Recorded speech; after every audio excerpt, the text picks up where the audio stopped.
Diriger ses pensées, c'est un peu comme diriger un bateau dans un courant.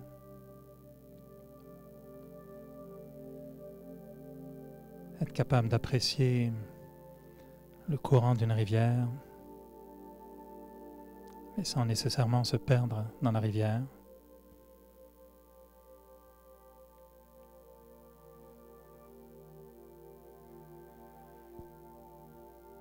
Et on sait que lorsqu'on arrive à maîtriser le bateau, ça peut nous procurer beaucoup de plaisir. Alors que lorsqu'on perd le contrôle, on peut ressentir la peur, le danger.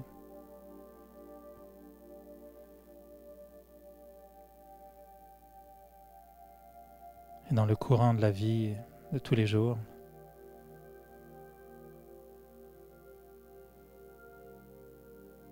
notre esprit est un peu comme un bateau également, qui doit descendre les rapides, ou parfois arriver dans des zones où il n'y a plus de courant, affronter des obstacles. Mais quand on arrive à diriger l'esprit et jouer avec le courant, on retrouve tout le bonheur d'être le maître de son esprit.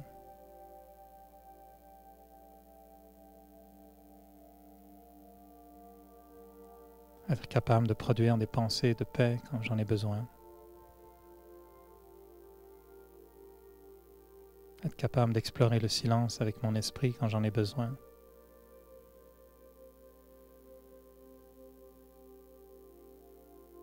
Être capable d'exprimer la gratitude, l'amour, la bienveillance.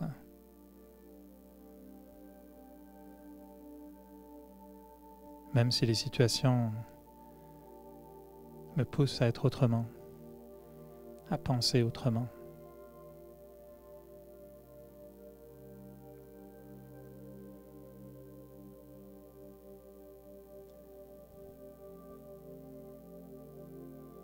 Et je me dis souvent que dans la vie, si j'arrive à maîtriser mes pensées, alors la vie devient comme un jeu, avec des moments de plaisir, des moments dans lesquels c'est comme si on avait des défis à soulever, mais on les accepte.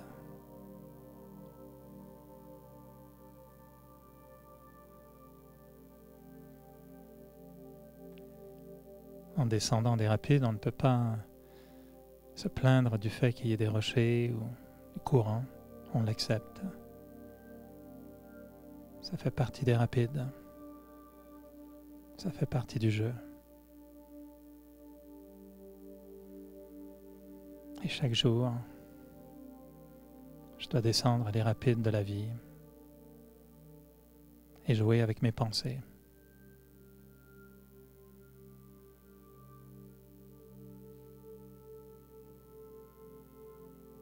Et si une situation survient alors que je ne l'avais pas prévue,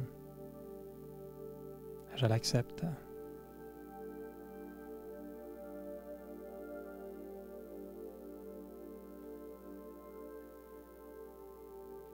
Et mes pensées sont comme les rames de mon bateau. Il faut simplement trouver la bonne pensée au bon moment pour déjouer l'obstacle.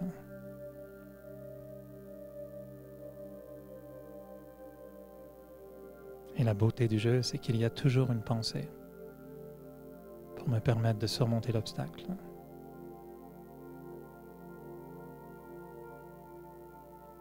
L'obstacle n'est jamais un obstacle.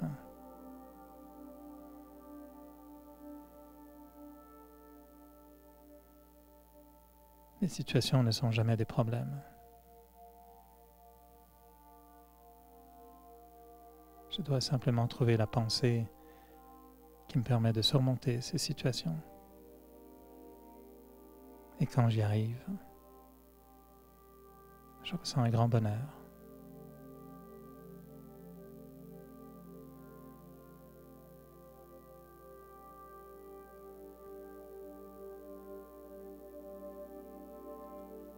Alors j'accepte tout ce qui se présente à moi et je me concentre sur la qualité de mes pensées. Comment, devant le même obstacle, je pourrais trouver des pensées différentes.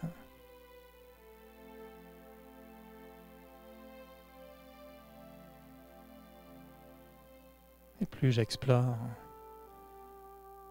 la puissance de mes pensées,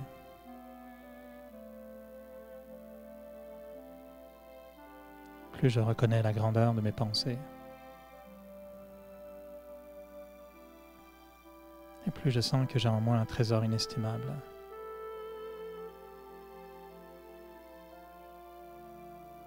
Comme si je sentais que je peux redevenir le maître de ma vie.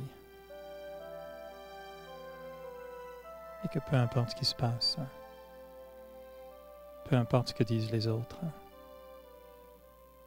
et peu importe ce que font les autres,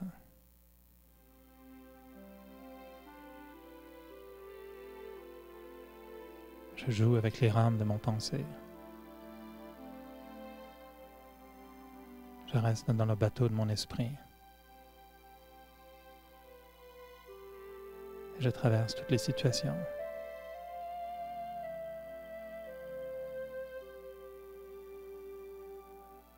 Et je ressens que je deviens le maître de ma vie.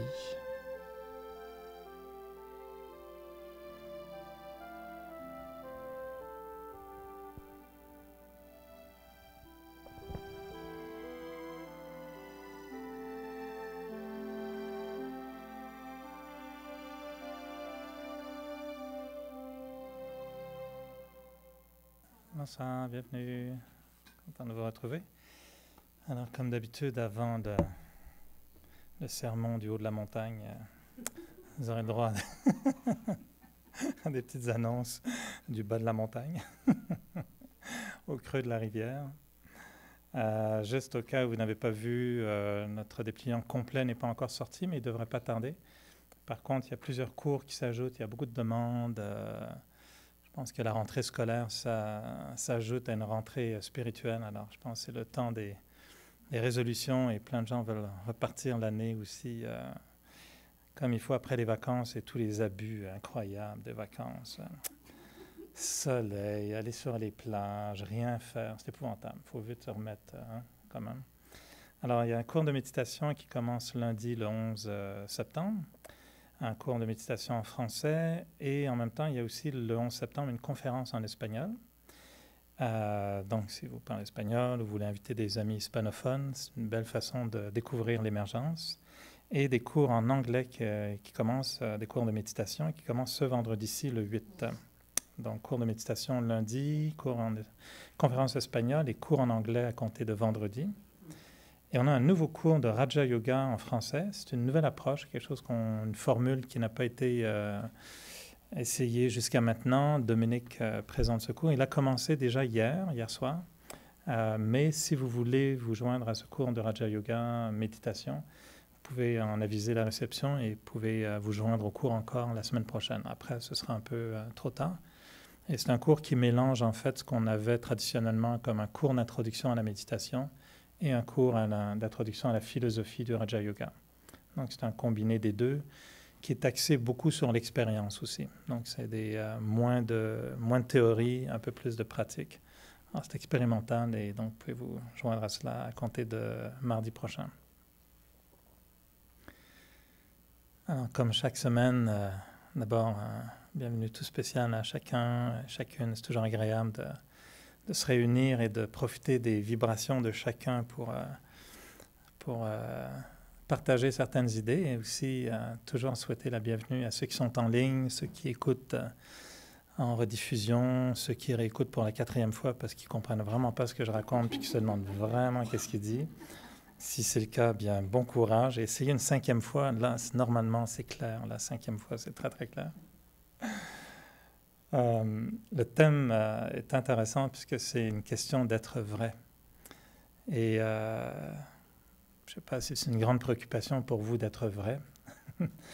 c'est pas un aspect, encore une fois, de soi qui est aussi évident que être heureux, être toujours patient, etc., être vrai. C'est moins facile peut-être des fois de définir ce que veut dire être vrai. Ce qu'on ressent en spiritualité, par contre, c'est qu'être vrai, ça peut être pris à plusieurs niveaux, bien sûr. Il y a une notion de vérité qui est d'être simplement authentique, hein, une vérité d'un point de vue authentique. On dit ça, être vrai, être authentique, être soi-même.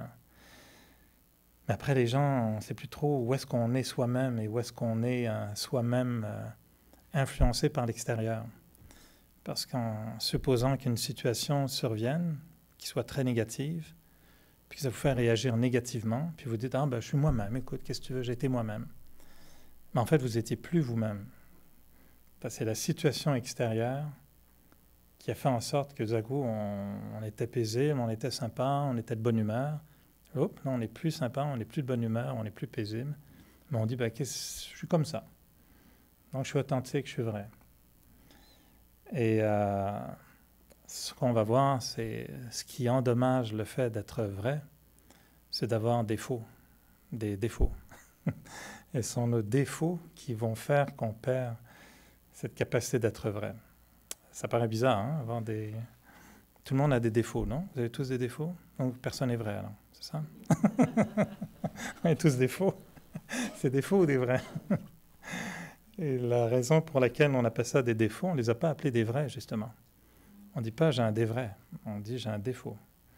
Donc on est défectueux, il y a une fausseté, il y a quelque chose qui est abîmé, c'est devenu faux. Et c'est là la beauté. Alors, l'authenticité, c'est une chose, c'est la correspondance, on va voir entre l'intérieur et l'extérieur. Mais l'autre niveau de vérité dans lequel qu'on va vouloir explorer un peu plus ce soir, c'est de quelle vérité on parle. Quelle vérité a été abîmée afin qu'elle devienne fausse, que ça devienne un défaut. Et on va voir que le défaut, ce qu'il fait, c'est en fait qu'il nous enlève la vérité. Ça paraît bizarre, hein? Et donc, en fait, tout le monde ne devrait avoir aucun défaut, si on veut être vrai. OK, ça, il faut le réécouter 5 fois, puis là, vous allez tout comprendre. D'où la beauté d'avoir ces enregistrements en ligne et de les réécouter plusieurs fois. Alors, je vais m'expliquer, et avec un peu de chance, vous prendrez pour acquis que je ne suis pas quand même complètement déconnecté.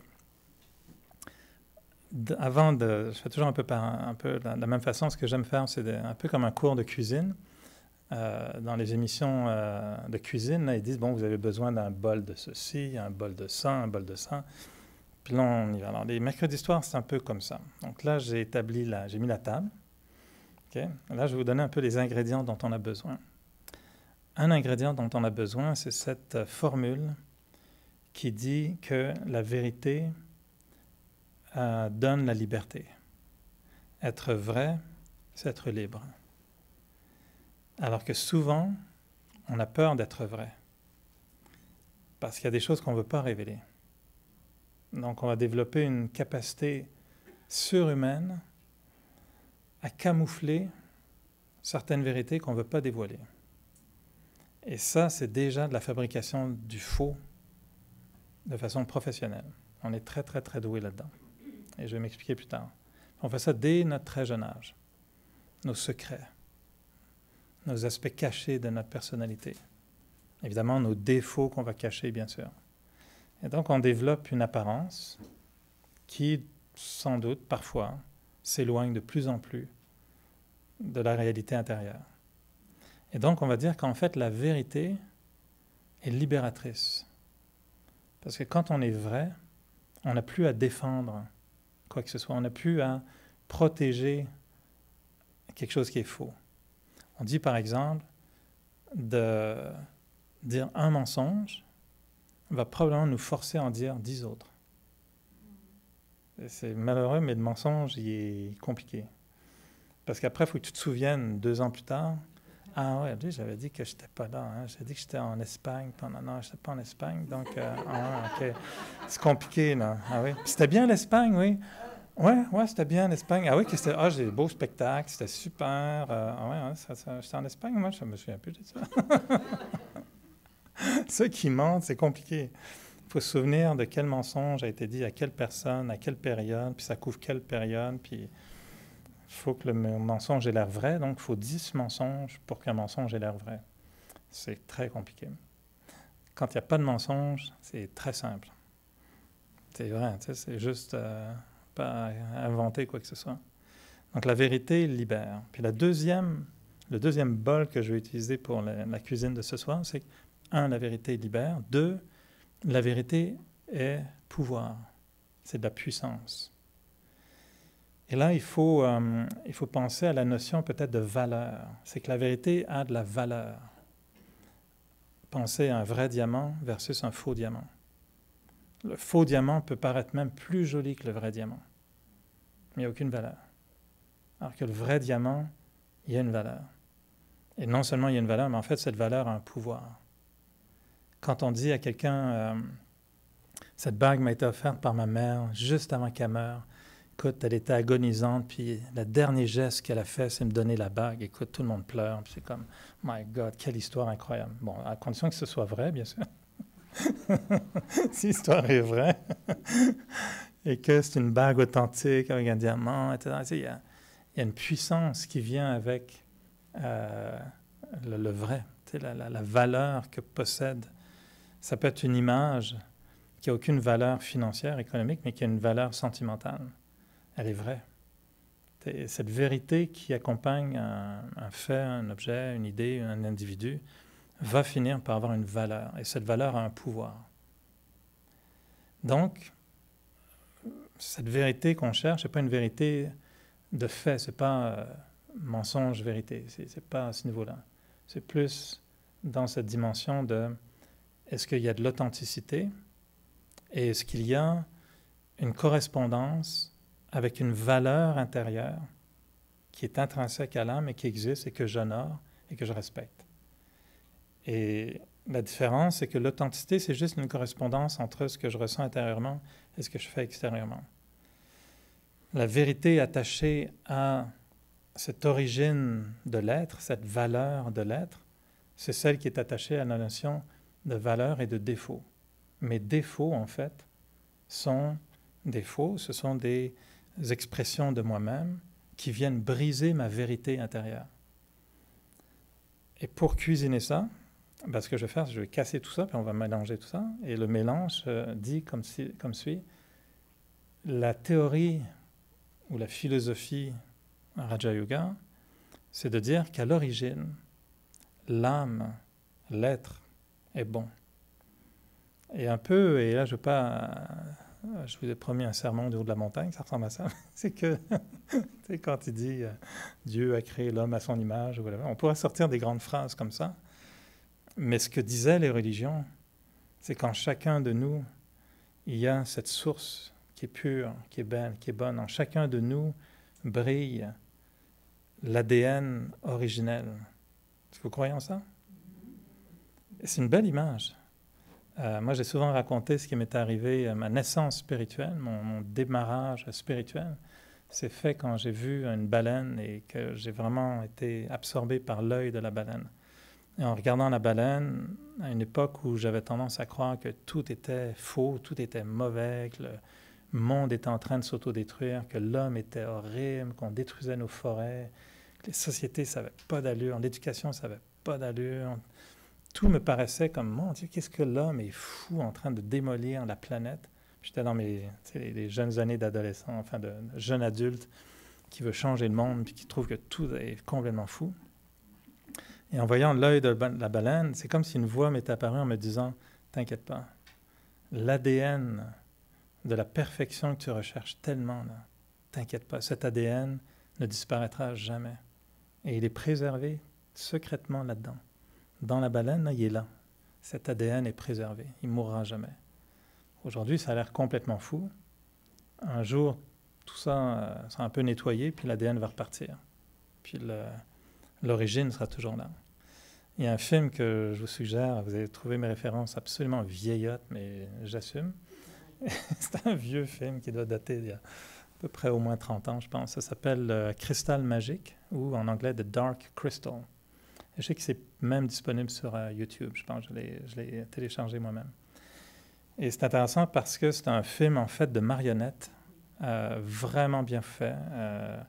Et la métaphore est splendide. Et dans cette histoire, il montre une civilisation, enfin, qu'un monde idéal existait. Ce monde idéal s'est brisé. Et ça a donné naissance à deux identités sur Terre. Les sexes, je pense, qui sont des espèces de vautours charognards, violents, que vous retrouvez pas mal dans les nouvelles à peu près tous les soirs. Là. Je ne donnerai pas de nom, mais ils sont tous là. Et vous avez les mystiques, qui, eux, on ne les voit jamais dans les nouvelles. Alors, les sexes sont des gros vautours dégueulasses, désagréables, violents. Puis les mystiques, ils ressemblent un peu à des animaux un peu préhistoriques. Ils ont des... Ça fait longtemps que j'ai vu ce film, mais il me semble qu'ils ont des espèces de grandes queues. Ils ressemblent un peu à des dinosaures très lents, très doux. Ils sont pacifiques. Ils se réunissent en cercle, font apparaître de la lumière. C'est de l'amour, l'autre c'est de la haine. Donc, vous voyez l'idée. Seulement, ils vivent en espèce de symbiose l'un avec l'autre. Dès qu'un meurt dans une des colonies, un meurt dans l'autre. Et à la fin, ils sont juste quelques-uns. Et évidemment, les mauvais veulent maîtriser les bons, et les bons pensent qu'il y a des oracles qui vont agir à un moment donné. Et leur vision est de dire que c'est un jeune garçon et une jeune fille qui vont réparer le monde. Et donc, là, je ne vous en dis pas plus quand même, mais tout va se reposer sur l'idée d'un cristal qui a été brisé et qu'il faut réparer. Et moi, quand je voyais ce film, je commençais le Raja Yoga, puis j'étais dans la salle de cinéma. Yes! OK. C'est ce qu'ils m'ont dit au cours, c'est exactement pareil. Je prenais des notes, écoute. Tout le monde a dit, il n'est pas bien celui-là, du tout, du tout, du tout. Tu sais, il faut aller plus souvent au cinéma.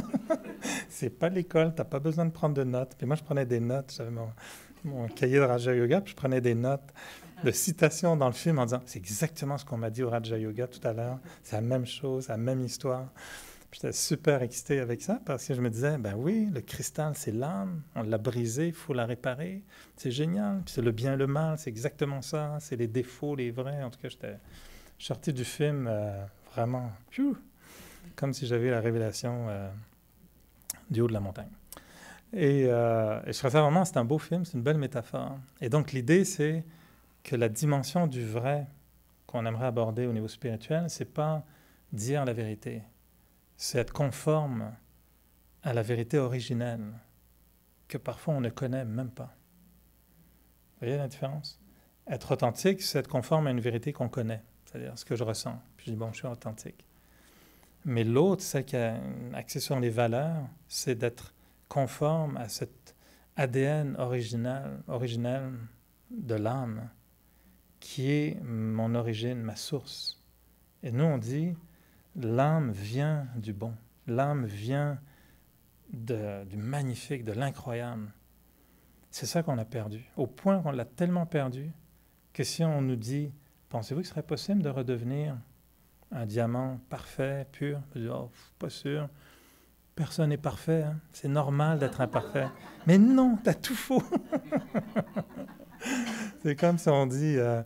tout le monde a froid, puis on dit, ben, c'est normal, c'est normal d'avoir froid.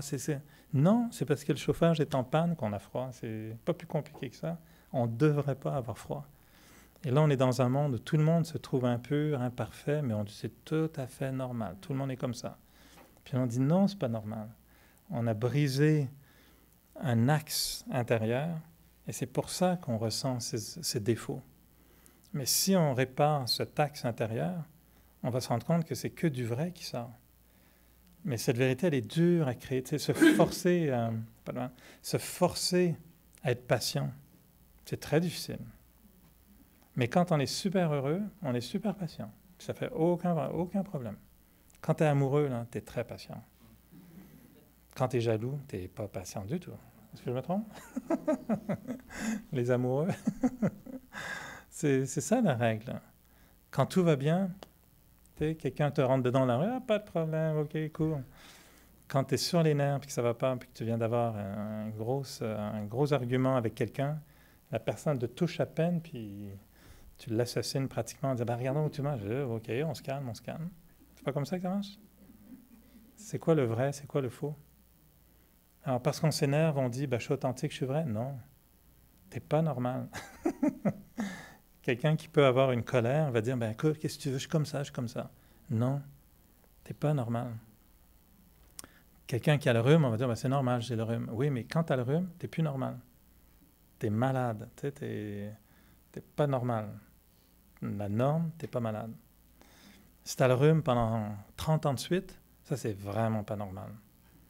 Et nous, on a des rhumes spirituels pendant toute notre vie, puis on dit, ben regarde, tout le monde a ça, on doit être normal.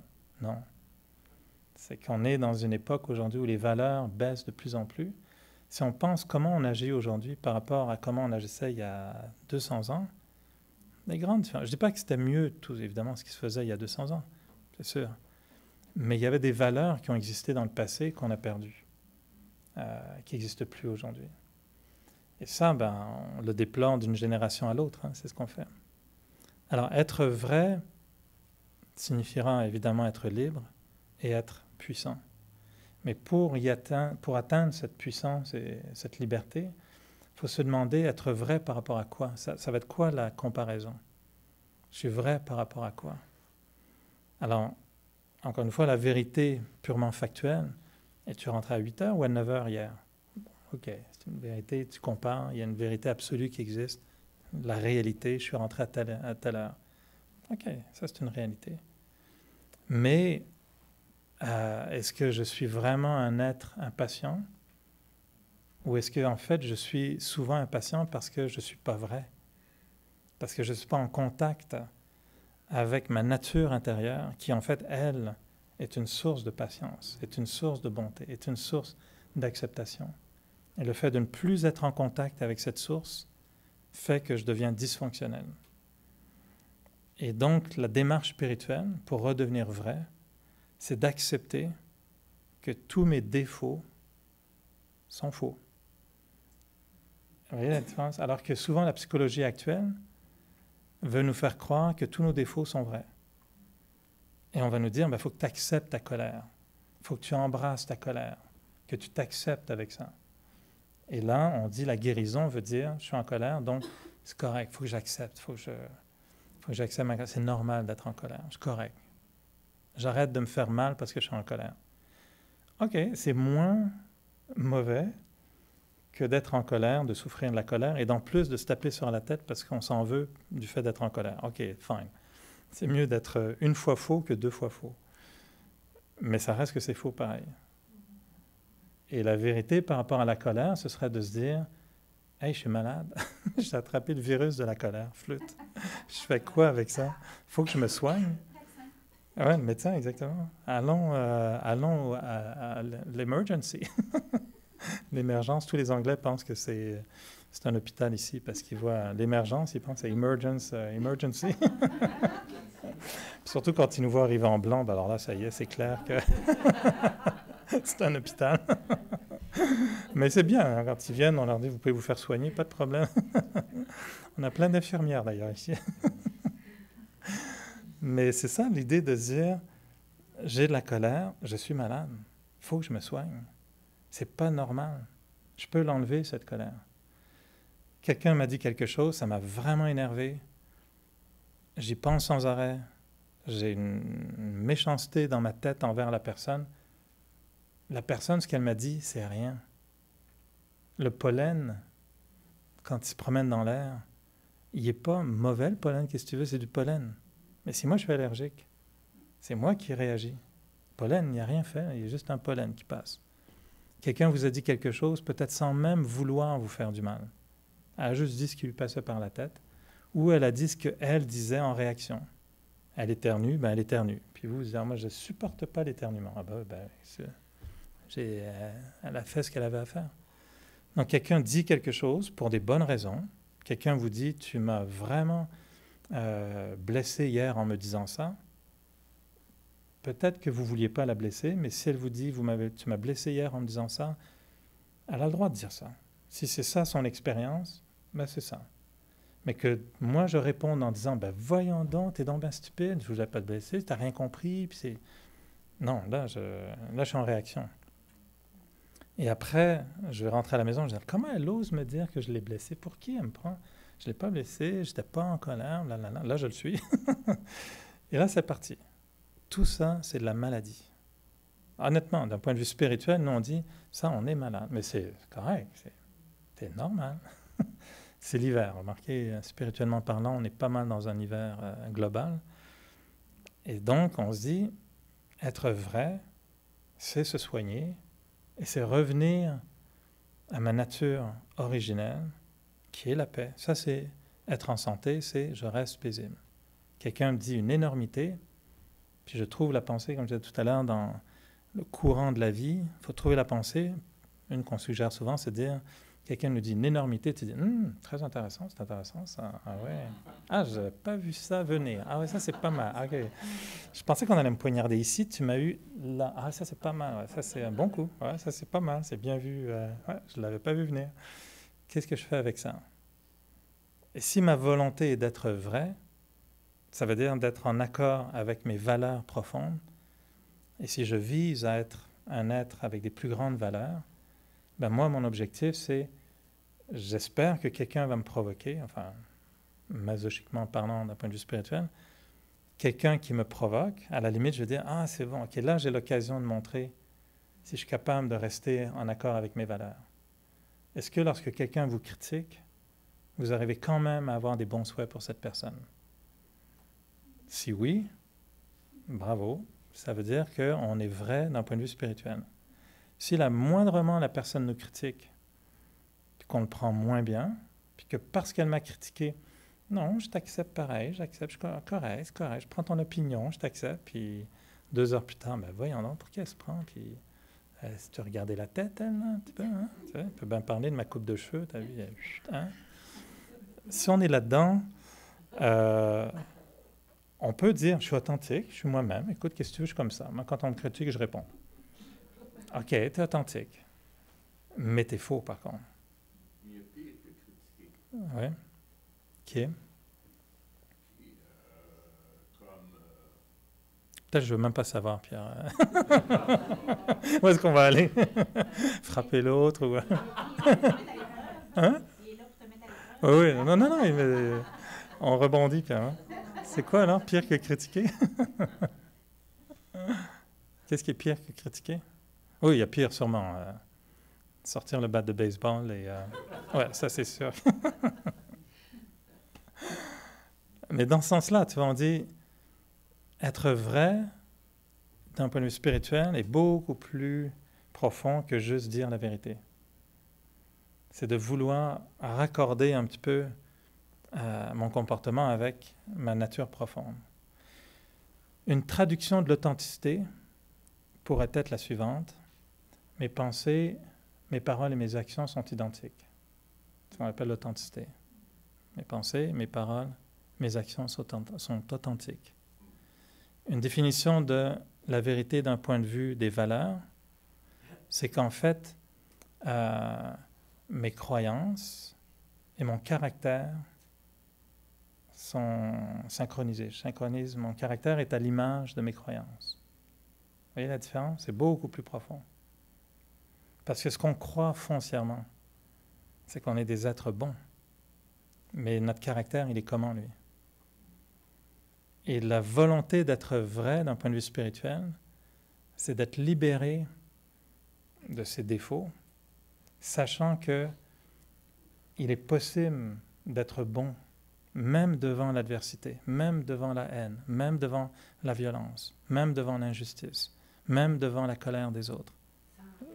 Sans attente. Sans attente. C'est possible. C'est pas facile, mais c'est possible. Et quand on y arrive, petit à petit, ce qu'on gagne, c'est qu'on devient un diamant vrai.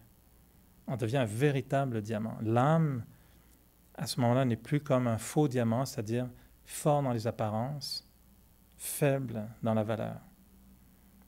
Et le vrai diamant devient vrai dans l'apparence, fort dans l'apparence, mais aussi avec des valeurs profondes. Et que quelqu'un reste calme devant une situation stressante ou négative, ça a du pouvoir. Et les gens, d'ailleurs, vont se rallier autour de la personne qui est calme. Si vous avez une situation ici, un ouragan, etc., 10 personnes paniquent, une personne reste calme, Ceux qui ne savent pas quoi faire entre paniquer et rester calme vont probablement aller voir la personne calme pour dire toi, tu me rassures. Là.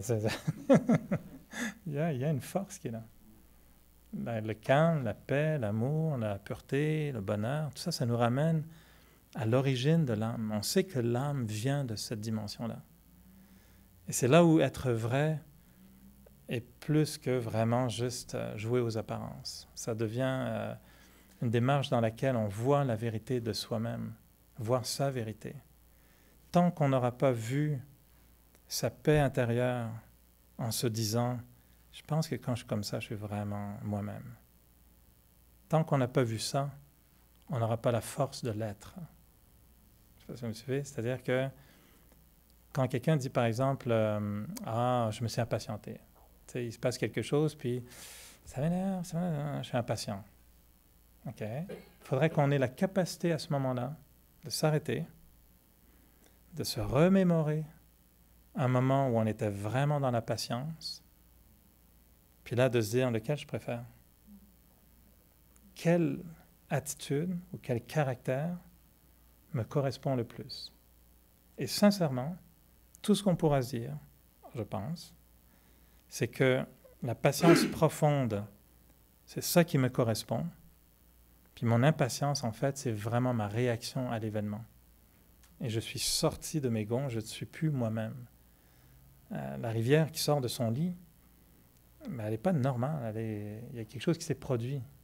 Et là, elle est très dévastatrice. Elle va inonder tout ce qui se passe. Quand l'âme sort de sa source, elle fait des choses qui sont très conséquentes. Et on regrette. Quelqu'un qui s'emporte va dire des choses et après, le lendemain, oh my God, qu'est-ce que j'ai dit? Je suis désolé. Ils vont devoir s'excuser. Donc, ce n'était pas vrai ce qu'ils ont dit. C'était vrai par rapport à ce qu'ils ressentaient, mais ce qu'ils ressentaient était faux. C'était une réaction à quelque chose qui leur a fait oublier que ma vraie nature, c'est la paix. Et si on peut vivre la même situation agressante, et ne pas réagir, imaginez la force qu'on a après. La fierté qu'on a de dire « Waouh, quelqu'un m'a insulté, j'ai rien dit. » Et non seulement j'ai rien dit, mais sincèrement, je n'en veux pas à cette personne. Ça, c'est de la sagesse. Ça, c'est OK, là, vous êtes rendu dans la maîtrise. C'est un doctorat maîtrise. Maîtrise avec son double sens. Maîtrise de soi, mais une compétence spirituelle exceptionnelle. Seulement, ce qu'on aime dire dans le Raja Yoga, c'est qu'en fait, ce n'est pas si exceptionnel que ça. Ça devrait être en fait naturel. Et la raison pour laquelle c'est plus naturel, c'est parce qu'on n'y croit pas. On n'a plus personne qui nous dit « ça, c'est la norme ». Et là où tu es, là, ça, c'est très, très, très malade. On nous a dit « là où tu es, c'est à peu près normal ». Ça, oh, c'est des saints, c'est des messagers, c'est des grandes exceptions, ça n'existe pas, des anges. Ah ouais, ok, bon, ok, c'est pas dans mon agenda, donc non. On a le monde à l'envers. Et ce que j'aime, moi, du Raja Yoga, c'est que ça nous dit « Raja, t'es le roi ». Raja, ça veut dire le roi. C'est ça ta source. Et maintenant, il faut que tu développes le yoga, le lien, la connexion avec la source pour retrouver ça. Parce que tu l'as déjà eu, ça a déjà existé. C'est embedded, c'est vraiment imprimé en toi. L'ADN de cette perfection, elle est en nous. Et elle ne ressortira que lorsqu'on va commencer à lui siffler des petits mots doux. On a « Allô, t'es là? T'es où? » La méditation, c'est un acte psychotique très intéressant dans lequel on se parle à soi-même profondément et les autres se demandent vraiment à qui tu parles. Ah non, à mon petit moi intérieur parfait. Il est coincé. J'essaye de le faire sortir. Et de se dire à son soi profond, parfait, de dire « Hey, qu'est-ce que tu fais? T'es où? T'es inconscient? » Il est inconscient. Il est complètement inconscient. Tombé il a perdu connaissance. Il est inconscient. Et le but de la spiritualité, du yoga, c'est de raviver cette conscience pour qu'elle soit consciente, donc qu'elle soit dans notre idée, pour dire « Et si jamais c'est possible de rester en paix ?» Moi, je vous avoue très, très sincèrement, je suis très loin de ça. Mais je travaille très fort à essayer d'y arriver. Et récemment, J'ai écrit quelque chose de... Je ne sais pas si je devrais le dire. T'enregistres toujours, Michel? C'est agaçant, ces enregistrements. Ça, il ne faut pas l'écouter 5 fois, mais enfin bref. Il l'entendait pas. Quelqu'un m'a dit quelque chose récemment, m'a demandé quelque chose. Puis je vous avoue que c'est vraiment, si j'ose même pas dire ce que c'est, parce que c'est tellement ridicule, mais c'est tout petit, mais étrangement, c'est comme si vraiment c'était venu, mais toucher le talon d'Achille. C'est ça, je pense, c'est ça le concept, là. C'est venu me chercher de façon, mais démesurée. C'est tout banal, on me demande un truc, puis non. Puis là, c'est comme ma réaction, c'était vraiment de me dire, non, là, ça va faire. Et j'avoue que j'ai agi très correctement, comme un faux diamant parfait. Non, je brille, tout va bien, je suis un diamant. Puis intérieurement, là, les petits vélos, là, ils sont partis. Là. Le petit hamster, là, dit, on part. Et là, je me surprends à entamer des discussions avec cette personne dans ma tête. Et là, évidemment, j'ai mon Raja Yogi qui n'arrête pas de sortir, mais il ne sait plus quoi faire. Il dit, arrête. OK, j'arrête. 3 minutes plus tard, non, mais arrête. Il continue à parler. Je dis, vraiment, il est tannant. 3 jours plus tard, il est encore là. Puis là, je dis, coudonc, Eric, c'est rien. Personne, c'est comme si quelqu'un m'avait dit, coudonc, pourrais-tu, je ne sais pas moi, déplacer ta voiture? Puis c'est comme, ça m'a...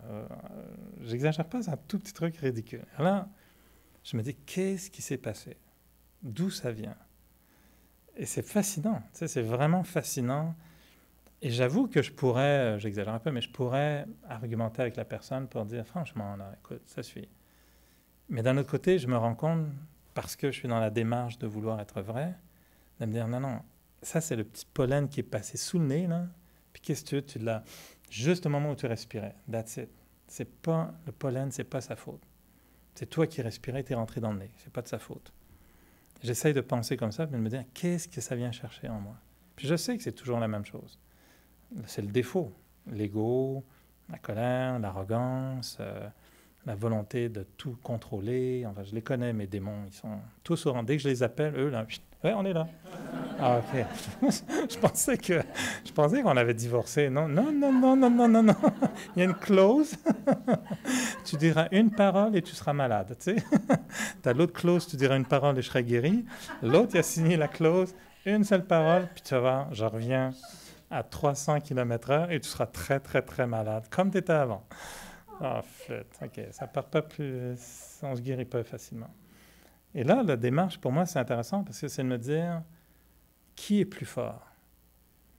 Mon défaut ou ma volonté d'être vrai?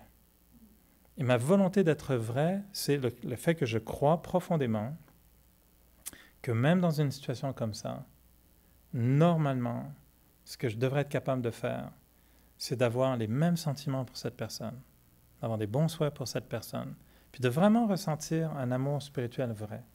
Et très honnêtement, je vous l'avouerai, je travaille dessus. C'est pas là. Je me dis, c'est intéressant. C'est comme, OK, donc ça, c'est un bon spiritomètre, là. C'est une mesure de ma spiritualité. J'ai fait attention, il faut que je travaille ça. Et je l'accepte comme ça, en me disant, non, je ne me laisserai pas aller dans la négativité, mais je sais qu'elle est là. Je vais la contrer parce que je veux atteindre ce niveau dans lequel... Et puis j'ai presque envie que cette personne me redemande la même chose. Donne-moi 2-3 semaines, là, je veux juste digérer. J'espère même... Mais sincèrement, je veux confronter la même situation encore en espérant m'améliorer, pour me dire, cette fois-là, il faut que j'y arrive. Alors dis-moi la même chose, là. Ah cool, ok, ça ne me fait plus rien. Là, je serais content. J'aspire à ça, parce que je sais que c'est possible. Et je sais que qu'est-ce que je vais retirer de ça? Ben, 2 choses. Liberté. Je serai finalement libre de mon ego. Quel soulagement. Écoute, quelles vacances. Hein? Vraiment, ça, c'est des vacances. Si on peut se libérer un peu de l'ego étant on s'entend l'ego négatif, tu sais, l'arrogance, l'orgueil, la vanité, la prétention, l'enflure intellectuelle, etc., etc. Si on peut se libérer de ça, c'est de la liberté. Et deuxièmement, pouvoir. Pas le pouvoir sur l'autre, mais pouvoir intérieur. Imaginez quand quelqu'un nous confronte ou une situation est négative et tu restes paisible, bienveillant, sympathique. Waouh, ça a de la force intérieure. Tu t'es pas brisé. C'est le bateau qui fond sur un rocher, puis le rocher se brise, pas le bateau. Tu dis, wow, puissant ton bateau. C'est ça à quoi on aspire. Et pour moi, la vérité, c'est ça. C'est pas juste dire, oui, je suis rentré à 8 heures, pas à 9 heures. C'est très superficiel, cette vérité. L'authenticité, elle est bonne. Aligner mes pensées, mes paroles, mes actions, oui, c'est bon.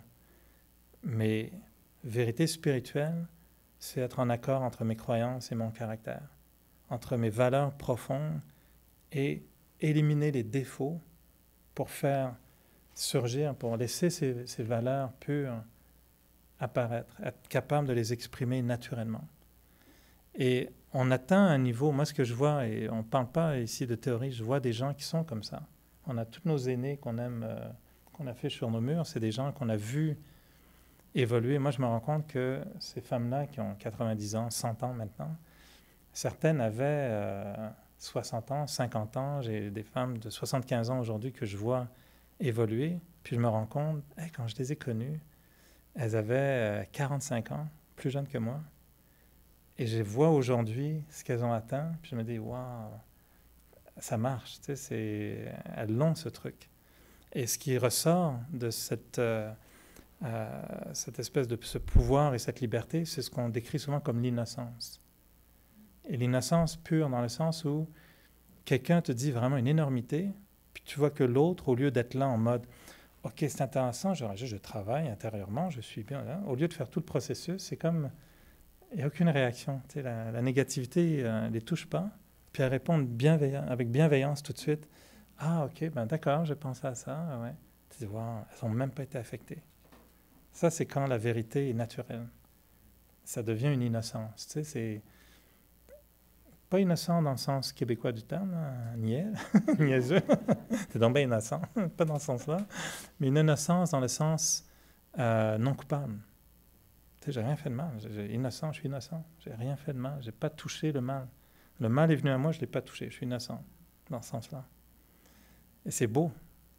Et je me dis, moi, quand les défauts disparaissent, ça donne la place au vrai à apparaître.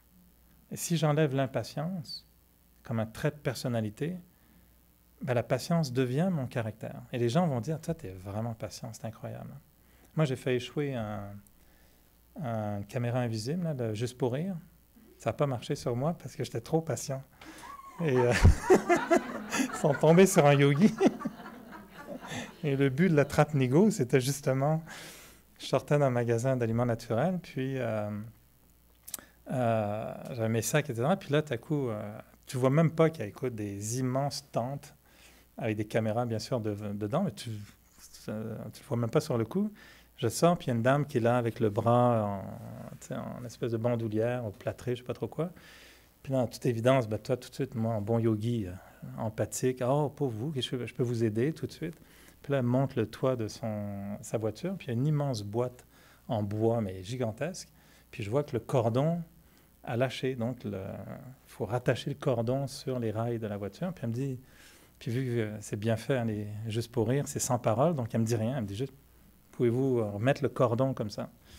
Alors, genre, avec plaisir, bien sûr, madame, je fais un grand plaisir. Alors, je pose mes sacs, je tire le cordon, puis en mettant le cordon sur le truc, je sens que, il lâche de l'autre côté. Mais de l'autre côté, il faut que je fasse le tour de la voiture. La boîte est tellement grosse que je fais le tour de la voiture, puis en effet, le cordon s'est défait. Alors là, je rattache le cordon, puis en rattachant, celui de l'autre côté que je viens d'attacher se défait. Puis je dis, ben voyons, je viens de l'attacher, mais je suis très patient, moi ça va, je retourne de l'autre côté, je le rattache, ben voyons, ça détache l'autre. Je dis, écoute, il y a quelque chose qui se passe. Ah, mais je suis très patient. Puis eux, ce qu'ils veulent, c'est quelqu'un qui s'impatiente. Mais moi, j'ai refait l'aller-retour. Je pense tellement longtemps qu'ils ont dit « Ok, on arrête, il n'y a rien compris. » J'étais trop patient. Puis je ne m'énervais pas. Tu sais, j'essayais différentes méthodes. Je dis « Bon, là, je vais faire un nœud. » J'ai dit « Vraiment ?» Moi, je trouvais ça intéressant. Je me dis « C'est vraiment weird, son truc. Qu'est-ce que c'est que cette voiture? » Et là, finalement, d'un côté, à un moment donné, je viens pour attacher le cordon, puis il y a une petite porte qui s'ouvre, puis une main qui sort. Puis Puis moi, j'ai ah, bah écoute, bonjour, bah, avoir su, vous auriez pu m'aider à tenir le cordon. Il lui dit, t'as rien compris, regarde derrière toi, il y a des caméras. Ah, ok, il y a des caméras. L'innocent, tu sais, là, vraiment l'innocent, patient. Très mauvais candidat pour eux. Tu sais, c'était comme très plate, en fait, ça n'a pas donné du tout. Et j'ai vu cette vidéo, je l'ai vue il n'y a pas longtemps, 4 ans plus tard, finalement, à la télé. Ils m'ont utilisé 5 secondes, même pas. Par contre, on en a vu d'autres vraiment tu sais, s'impatienter, puis bang, coup de pied, puis tout foutre en l'air. Bon, j'ai continué jusqu'à temps que... Alors, quand tu as une nature comme ça, qu'est-ce que tu veux? C'est ça. Quelqu'un qui est tolérant, on dit toujours que quelqu'un qui est tolérant ne sait pas qu'il tolère. Quand tu tolères, tu ne sais pas que tu tolères. Si tu dis « Hey, j'ai toléré », vous pouvez dire « Non, tu n'as pas toléré, tu as enduré ». C'est pas pareil. Et là, tu n'endures plus. Mais tu n'as pas toléré. Quelqu'un qui tolère ne sait pas qu'il tolère. Quelqu'un qui aime, ne sait même pas qu'il aime. C'est comme ça. Quand tu aimes quelqu'un, tu le fais par amour, puis quelqu'un va dire « Ah, merci ». Ben non, c'est naturel. Je t'aime tellement, c'est sûr, je vais faire ça. Alors, l'idée de la valeur, quand elle est vraie, elle est naturelle. Mais ce qui l'empêche d'être là, c'est son défaut. Et ce défaut-là, ben, c'est ça qu'il faut casser. Et ça, c'est toute la démarche spirituelle. Le yoga, ce lien avec le suprême, ce lien avec sa vérité intérieure, ce lien avec la connaissance, pour briser les défauts afin de retrouver le Raja, le roi en soi. Voilà un peu ce qui me passe par la tête avec l'idée d'être vrai. Donc, un peu plus étoffé que juste dire oui ou non selon ce que la vérité nous impose. Est-ce que c'est clair ou ça... Bon. Est-ce qu'on médite sur ça quelques instants ensemble aussi? Alors, allons explorer le vrai soi en nous et l'ADN. Soyons des baleines et cherchons en nous l'ADN. La baleine.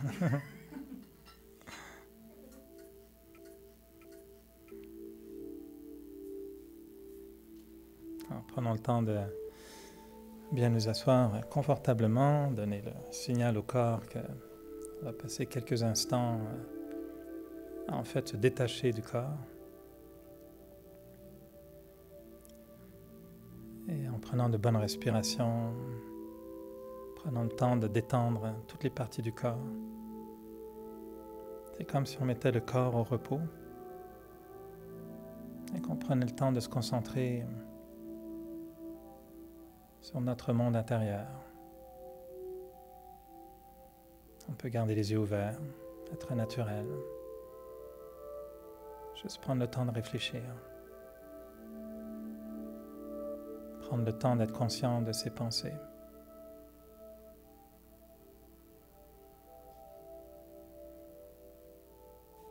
Et au même moment où je prends de profondes respirations, je ralentis le rythme de mes pensées.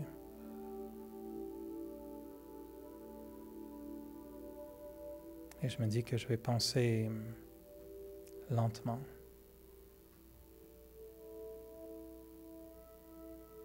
Que je vais relaxer mes pensées, détendre mes pensées. Juste une pensée à la fois.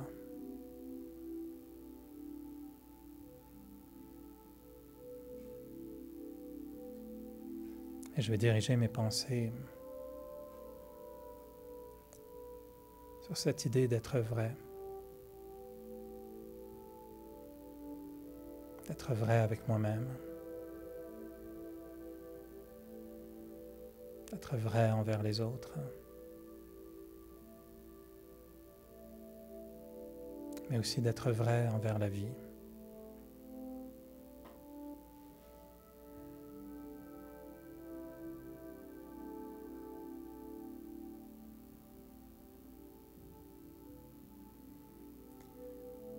Et je peux voir qu'au fil des ans, je suis devenu très bien pour créer des masques. Tous les jours, j'ai le masque du « ça va, ça va ». On me demande comment ça va et je dis « ça va ». Alors que peut-être ça va même pas.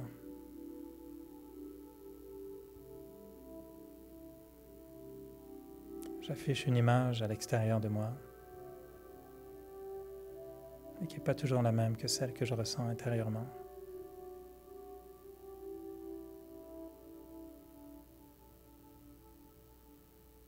Et parfois, c'est bien de le faire. C'est important.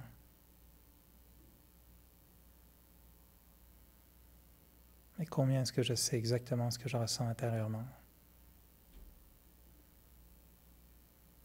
Combien est-ce que j'ai compris pourquoi je suis animé par certains sentiments ou d'autres? Pourquoi je réagis de telle ou telle façon?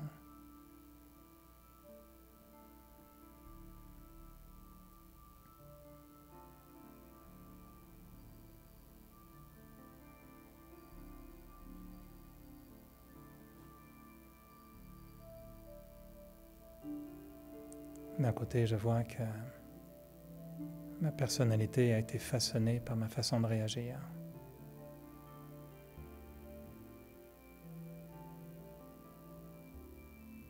Parfois en voulant générer des situations, mais parfois simplement en réaction à certaines situations. Et je me suis façonné un caractère, une personnalité, des habitudes, un comportement.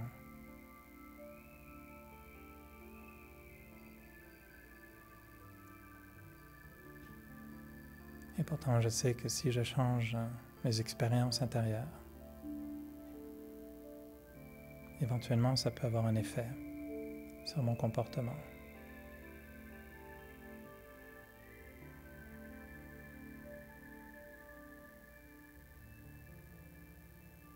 Si je retrouve en moi une expérience de paix profonde, une expérience d'acceptation, de lâcher prise,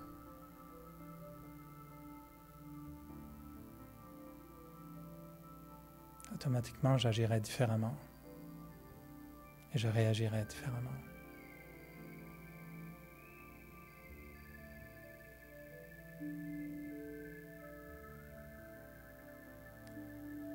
Alors je cherche à explorer cette véritable nature qui est en moi, ces valeurs profondes auxquelles je crois, le bien, l'amour, le bonheur, la paix, la bienveillance.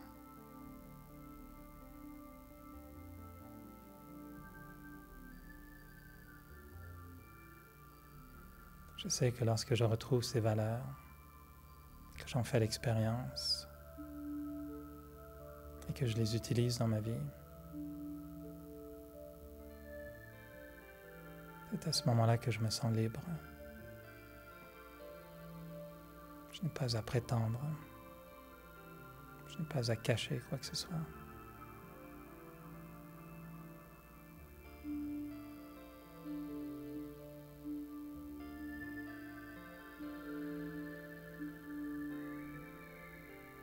Et plus je me rapproche de ces valeurs, plus j'en fais l'expérience,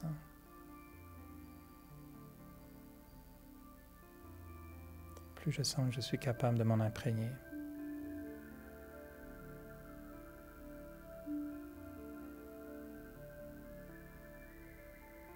Et plus je sens alors que ces valeurs me donnent de la force, de l'énergie.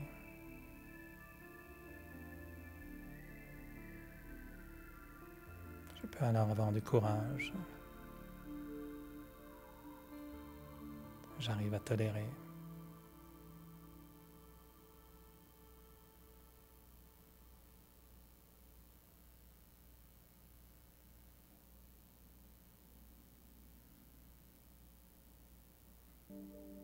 Et je sais qu'en moi,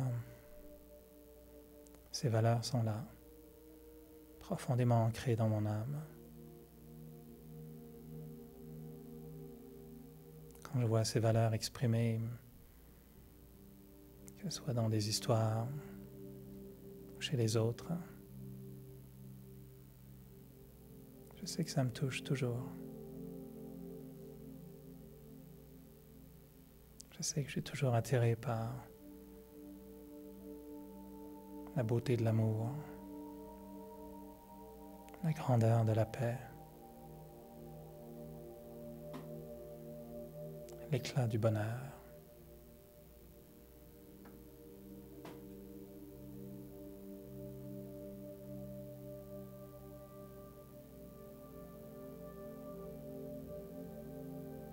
Parce que ces valeurs sont éternellement présentes en moi.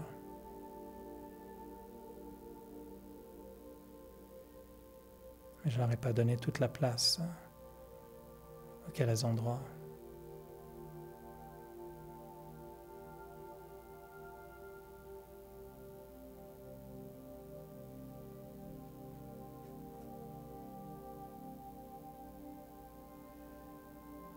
Toutes mes imperfections, mes faiblesses, mes défauts m'ont souvent empêché de ressentir ces valeurs profondes.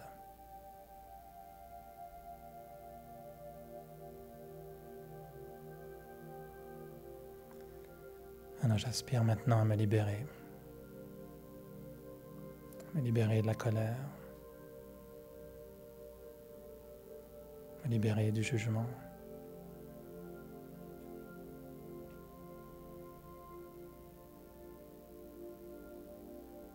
me libérer de tous les sentiments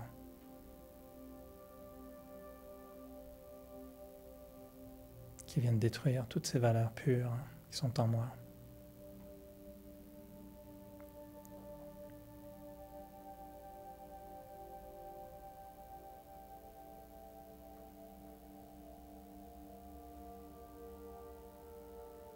Et alors je sais, je redeviens une âme vraie, comme un diamant, authentique, une âme puissante, une âme pure, une âme vraie.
Et surtout, les méditations sont de plus en plus associées à la réflexion. C'est-à-dire que peu importe les pensées qu'on a, l'idée est d'être capable de générer ce genre de réflexion personnelle aussi dans la semaine.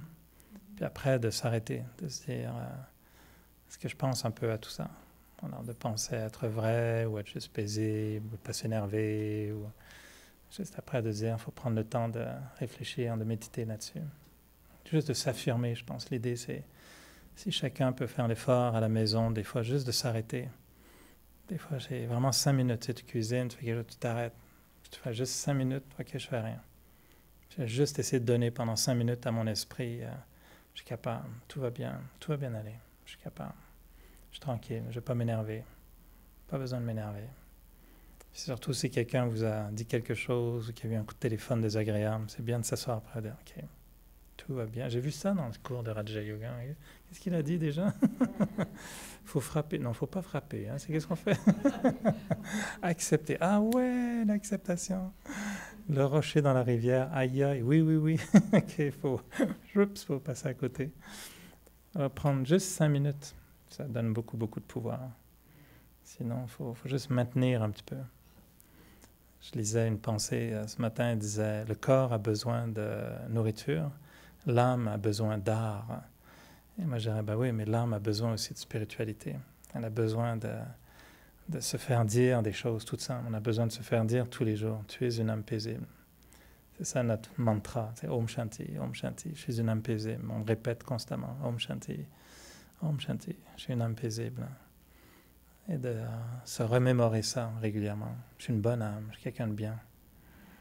Moi, une fois, je me trouvais tellement mal, puis une de mes professeurs m'a dit « Eric, as-tu tué quelqu'un? » Je dis « Ben non. »« As-tu volé? » Je dis « Ben non, je n'ai pas volé. »« As-tu menti? » Je dis « Bon, là, j'ai exagéré, mais pas menti. »« As-tu frappé quelqu'un? » Je dis « Non, j'ai frappé personne. »« Tu es une bonne personne, alors? Tout va bien? De quoi tu parles? De quoi tu parles? » C'était juste me provoquer pour me dire « Regarde, dis-toi tous les jours, je suis quelqu'un de bien. » Je suis quelqu'un de bien, j'ai des bonnes valeurs. Ok, je ne suis pas parfait, mais je suis quelqu'un de bien. J'ai des belles valeurs. Il faut se dire les bonnes choses. Il faut se dire des fois une journée où on ne s'est pas trop énervé, de dire, regarde, c'était pas parfait, mais c'est bien ce que tu as fait. J'ai caricaturé. Ouais. Au lieu de dire j'ai exagéré. Ouais, j'ai caricaturé, c'est joli, ouais. On en fait une profession. Hein. Se dire j'ai caricaturé au lieu de critiquer. Mais de se dire des fois quand on fait des bons coups, c'est de dire, OK, aujourd'hui, pour des petites choses, c'est quelqu'un qui a des tendances à manger trop, de dire, tiens, aujourd'hui, je suis content, j'ai fait attention, j'ai mangé un peu moins. Il ne faut pas le prendre pour acquis, c'est bien de s'affirmer tout ce qu'on a bien fait dans la journée. Tu sais, là, j'aurais peut-être pu m'énerver, non, je suis resté calme, c'est bien. Moi, je me parle à moi-même, Eric, t'es correct, t'es bon. Puis ça, j'ai appris ça en jouant au tennis. C'est vrai, hein? C'est vraiment, bizarrement, après 30 ans de méditation, c'est mon prof de tennis qui une fois, il me voyait jouer, puis je devais avoir l'air d'un espèce de raisin sec très frustré qui jouait. Puis il m'a arrêté, il m'a dit, à quoi tu penses depuis 5 minutes? Puis je n'arrêtais pas, je dis, je suis nul, j'y arriverai jamais, puis écoute, ça marche pas, puis mon coup droit marche pas, mon revers marche pas. Il me dit, c'est super négatif. C'est comme ça que tu te parles quand tu joues? Elle me dit, non. Elle dit, non, maintenant je veux te voir jouer, je veux jamais voir sur ton visage le moindre sentiment de frustration. Je dis, ben là... Facile quand tu joues bien. Et là, j'ai appris à me parler au tennis. Puis quand je joue au tennis, si je fais un coup correct, je me dis, Eric, c'était bon, ça c'était bien, tu as bien fait. Ça, j'aime bien, là, tu l'as bien brossé, ça c'était très bien. Puis quand je fais un beau coup, je dis, c'est très bon, ça c'est bravo, je suis fier de toi, je suis content, tu as bien joué. Puis quand je fais un mauvais coup, j'essaye de ne pas me dire, qu'est-ce que tu es nul. Tu sais, je me dis, OK, prochain, c'est quoi l'intention? Puis je me parle, honnêtement, hein, j'ai appris au tennis, apparemment, regardez-les à la télé, eux, ils disent ça à voix haute carrément, ils parlent beaucoup à voix haute. Mais alors moi, je me suis dit, il faut faire la même chose dans la vie. Puis quand je reste correct dans la vie, si je me lève bien le matin, que je fais les bonnes choses, il faut se le dire après, hey, t'es bon, t'as pris un bon petit déjeuner ce matin, t'as bien fait ça, t'as fait attention à doser, qualité, c'était bon ton petit déjeuner, je suis content, fier de toi. Faut se parler. Moi, je pense que c'est bon de s'affirmer des bonnes choses. Puis plus on le fait, plus ça nous développe une belle attitude. Puis c'est ça la méditation. C'est de se parler à soi-même, de se dire des belles choses. Je suis capable, je suis vrai, je suis une âme vraie, j'ai des belles valeurs. Il faut se parler comme on parlerait à notre meilleur ami. Oui, c'est vrai. Parler comme si on se parlait à son meilleur ami. Bien savoir bien se parler nous apprendra déjà aussi à bien parler aux autres. C'est sûr. Mais on ne le fait pas assez. All right, amen. Je suis descendu de la montagne, tout est beau. Bonne semaine. Le sermon est officiellement terminé.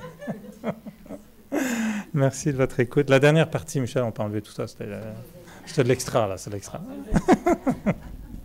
Ah oui, on est en direct. Bye bye, ceux qui sont en direct.